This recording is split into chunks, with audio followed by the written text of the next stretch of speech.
En el video anterior concluimos que volver al huerto familiar es una vía posible y deseable para alimentarnos saludablemente. Hoy quiero mostrarles algo de mi propia experiencia. Podría decirles que es la manera más fácil, prácticamente sin ningún conocimiento, con muy poco terreno para cultivar y sin embargo muy productiva para tener tus propios tomates. ¿De verdad quieres dejar de llevar a tu estómago esos hermosos tomates genéticamente modificados que compras en el supermercado? Quédate con nosotros y entérate cómo. Yo soy Sofía y esta es nuestra sección Piensa Sano de Naranja Verde. Hoy les voy a platicar cómo empecé a cultivar mis propios tomates y voy a mostrarles parte de los resultados. El terreno del que dispongo para sembrarlos es muy reducido. Aquí lo tienen. Es una jardinera que solía tener con flores, hasta que decidí utilizarla para probar el cultivo de vegetales. No quise empezar con un proyecto muy ambicioso. Me hubiera gustado sembrar hortalizas como calabacitas o lechugas o apio, pero me pareció que me iba a complicar mucho la vida, sobre todo porque nunca lo había hecho. Tampoco tenía ganas de embrollarme con mucha información. Quería hacer algo para dejar de comer tantos tomates estandarizados o genéticamente modificados, pero hacerlo ya.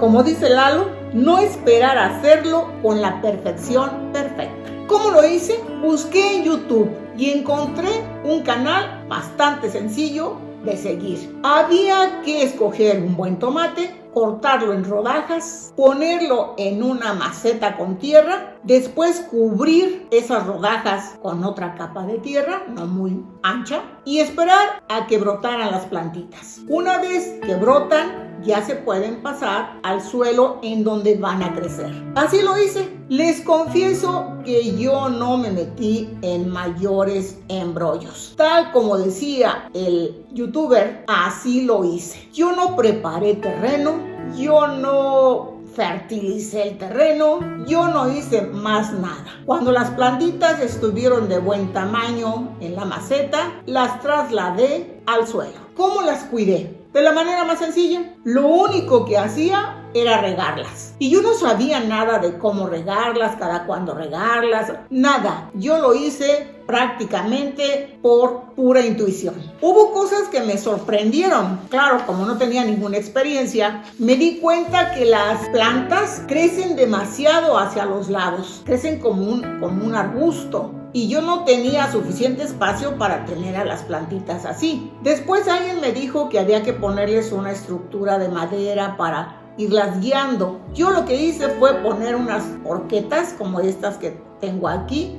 También las detuve con algunos cordeles y eso fue todo lo que hice. Porque sí me di cuenta que los jitomates que quedaban en el piso, que pegaban en el piso, pues se los comían, yo creo que las babosas o no sé si los chapulines, pero yo creo que eran las babosas. Yo no sabía nada de qué ponerles a las plantas para que dieran saludablemente sus frutos. ¿Cómo fue la producción? Pues me sorprendió ver que estas plantas dan tanto jitomate. Pero lo que más me sorprendió es lo que quiero enseñarles. Esta mata no la sembré yo. Allí tenía yo una dalia, pero estaba al lado de los otros jitomates. Pues resulta que esta mata salió solita allí. Y como que fue tardía, porque las otras matas, las que sí sembré, ya habían florecido y empezado a dar jitomates. Si se dan cuenta, estamos a un mes de que se termine el invierno. Y esta mata apenas está empezando a dejar de producir. Al principio dio jitomates bastante grandes, 4 veces más grandes de lo que están ahorita. Pero se ha cargado literalmente de jitomate. No sé si son los tiempos para que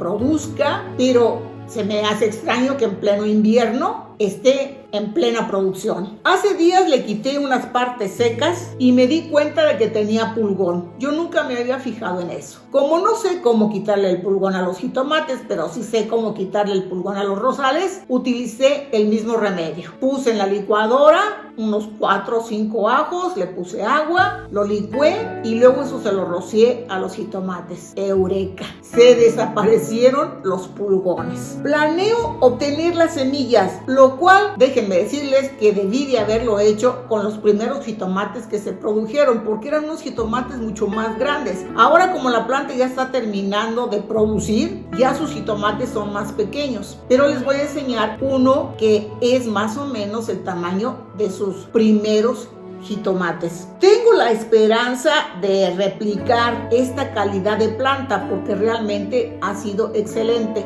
Lo voy a tener que hacer con los jitomates que me restan. Voy a sacar la semilla y espero poder lograr que se repita el milagro. Ahora me gustaría sembrar más terreno. Pienso utilizar una parte de acá, de esta parte que pueden ver aquí. Me gustaría utilizar parte de esta jardinera, pero la verdad no quiero quitar las flores porque me gusta que estén adornando el oratorio. En fin, lo que quiero con este video es mostrarles que sembrar sus propios jitomates o parte de lo que consumen no es algo tan difícil de hacer. La cuestión es que se decidan, que lo hagan y van a ver cómo después hasta se van a encariñar con este asunto. Yo al principio lo hice nada más para ver si por casualidad se producían los jitomates y me sorprendió mucho que se producen prácticamente sin ayuda mía. Ahora he visto algunos videos en donde las ramas son enormes y producen muchísimo jitomate. Uno de los problemas es que se extienden mucho. Los que están haciendo híbridos modificados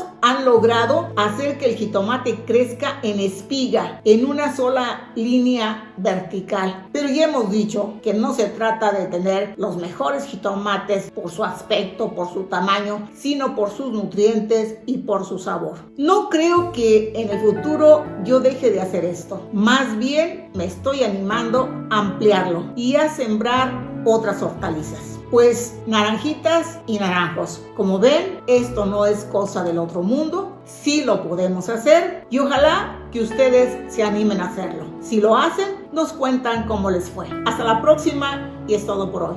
Recuerden, dedito arriba si les ha gustado nuestra información y por favor, compártanlo.